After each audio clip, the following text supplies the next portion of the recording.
What is up, YouTube? Ncaa 31 here. Hope everyone is well. I'm in Ncaa 12 redoing my custom Tampa 2 playbook. Thanks to patch 2, finally had the motivation to get around to doing it. It's going to be a smidge different. I want to clarify something I said about zone coverage in my previous video. While, yes, zone coverage, logic, and awareness has been watered down somewhat, you can still play zone coverage. It's very much playable. It's just not as strong as it was before. And as a result, one of the tweaks I'm making is adding some more aggressive plays to the playbook to account for that. Like I'm adding a 46 formation and a 4-4 formation and a few more zone and man-free blitzes.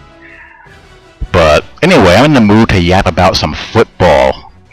I haven't done that in a couple of weeks, and I want to do a little segment where I talk football and take a break from the game commentaries and whatnot, and invalidating critique videos.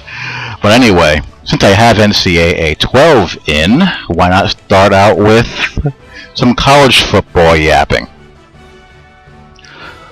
Who do you guys think are the top teams in college football right now? I would have to say that the best team in the country, the most complete team that I've seen so far, is Oklahoma. From the standpoint of offense, Landry Jones is a very good quarterback, one of the top quarterbacks in the country. They have a good overall offense. Defensively, they're pretty good and solid.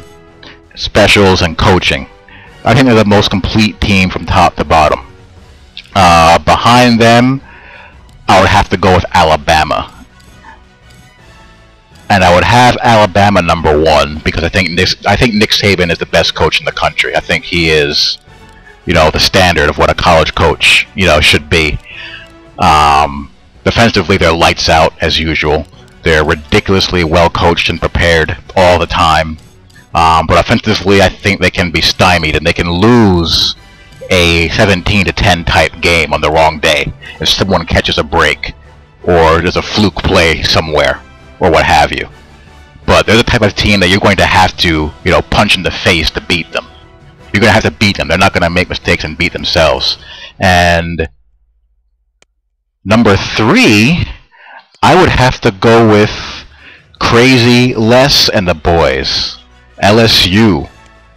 LSU fans, I have no idea how you guys do it. You guys must take anti-anxiety medication.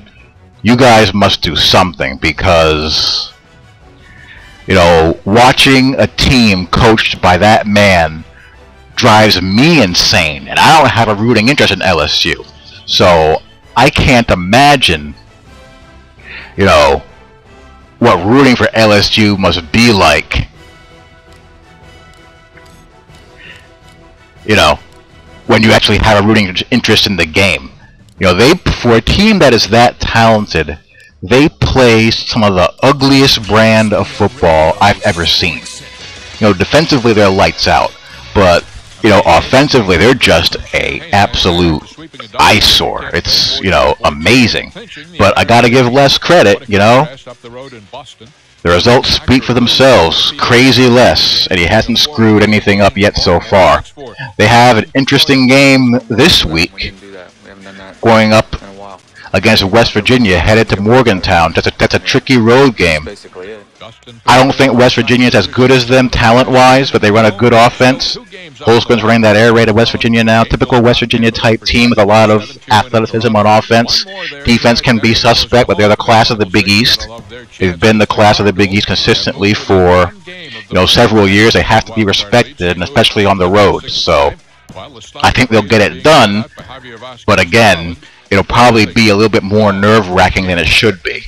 That's just the way LSU rolls. It's the weirdest thing ever. The team that really interests me this week more than any other is Clemson. Is Clemson for real? Is Clemson finally for real? Are they done teasing us? They're 3-0. They've looked good going 3-0. And they host Florida State this week. And I kind of do hope that they are for real. Because Death Valley is one of the great, home fields in sports. And in college football and all of sports. And when that place is going, it's fun. And that should be a good scene. That should be a very good environment this weekend. So I'm looking forward to that. And we'll see if Clemson is for real or if once again they tease us by playing underneath their talent level. There's a couple of teams every year, or a couple of teams annually that I don't trust. North Carolina is one of them. They played Georgia Tech this week. Oklahoma State is one. Arizona, UCLA, Pittsburgh. Teams that, consistently underachieve. But we'll see if Clemson is ready to move past that and if they're legitimate or not.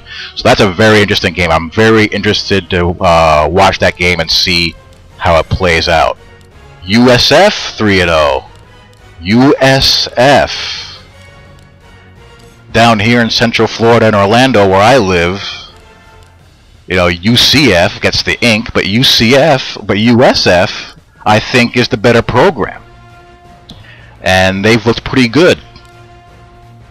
And, they have what should be a gimme this week, and then they play Pitt the following week. So they have an excellent chance of being, 5-0 before the month of September ends.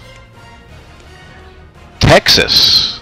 I thought Texas would have a bounce-back year, but I thought they would have a bounce-back year because Gilbert would bounce back. But Gilbert's out of the picture. I don't think he'll be in the picture anytime soon.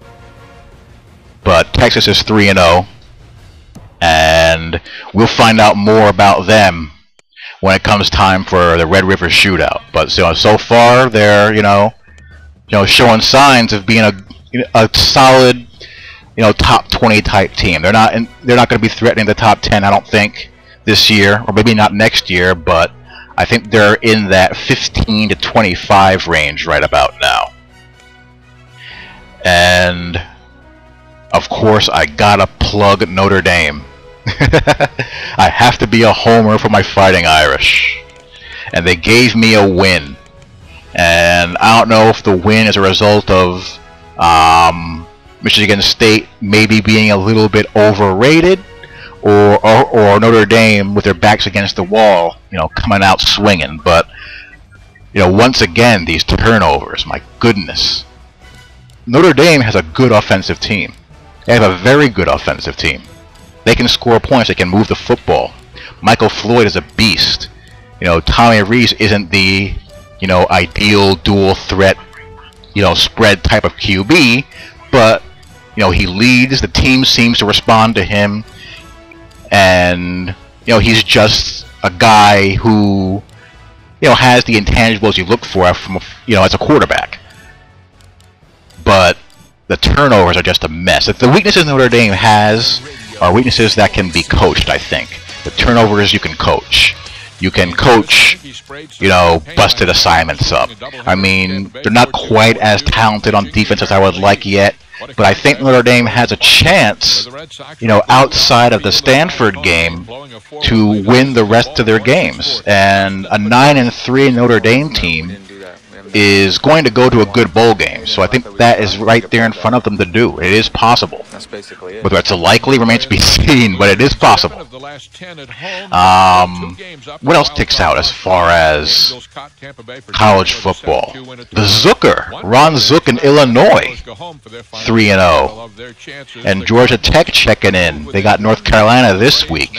And Georgia Tech comes in off a game where they rolled up the flex bone in impressive fashion with 604 rushing yards and passing the ball for 20 yards a pop. So that's college football, things that pop up in my mind this week. And as far as the NFL just is a week-to-week league for the most part. But I think the class of the league, the two best teams in the NFL are, right now anyway, are New England and Green Bay. Green Bay looks like they have one of those offenses. And every now and then we see these type of offenses that, just can't be stopped. 2007 Patriots, the greatest show on turf Rams, the Chris Carter, Randy Moss, Robert Smith, Randall Cunningham Vikings. Every now and then you just come across you have an offense in the NFL that if they execute, they're not going to be stopped. And I think the Green Bay Packers are one of those types of offenses. And the Pats you always have to respect. The Jets, having an injury to Mangold hurts them. They're in there, I would say, in the top 5 to 6 teams in the league. Pittsburgh, you got to put up there. The Ravens, the Eagles. Here's the thing about the Eagles. The Eagles are going to be good. Are they going to be 11-5, 12-4 good, or are they going to be 13-3, 14-2 type of good? And the answer to that question will be dependent on whether Vic can stay in one piece and stay on the field. If he can stay in one piece, stay on the field, and not be dinged up, they're in that impossible offensive stop category because they have so much speed all over the place. And Vic just changes the way you have to play defense. So if he can stay on the field and remain, relatively fresh, they're in that elite equation as well. So that's a little brief rundown of what I think about the NFL so far. And the Lions, I think the Lions are for real. And again, if Stafford stays in one piece, I think they can make a playoff run or make a run at the playoffs. So that's it for me for now. I have some online Dynasty user games and online franchise user games coming up, so I'll be putting more gameplay videos up pretty soon. And hope you guys enjoy. Love to hear what you guys think, and take care. Peace.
ESPN Radio Sports Center. I'm Dan Davis. The Yankees sprayed some champagne last night after sweeping a doubleheader from Tampa Bay 4-2, 4-2, and clinching the American League East. What a contrast up the road in Boston, where the Red Sox were booed off the field in the last home game, blowing a 4-1 lead and losing to Baltimore 6-4. Dustin Pedroia. We need to score more runs than them. We didn't do that. We haven't done that in a while. Anything left that we could try? We could play better. I mean, that's basically it. Dustin Pedroia and the Red Sox losers in 7 of the last 10 at home, but still 2 games up in the wild card loss column. Angels caught Tampa Bay for second with a 7-2 win at Toronto. One more there tonight, then the Halos go home for their final 6. Gotta love their chances. The Cardinals have moved within 1 game of the Braves National League wild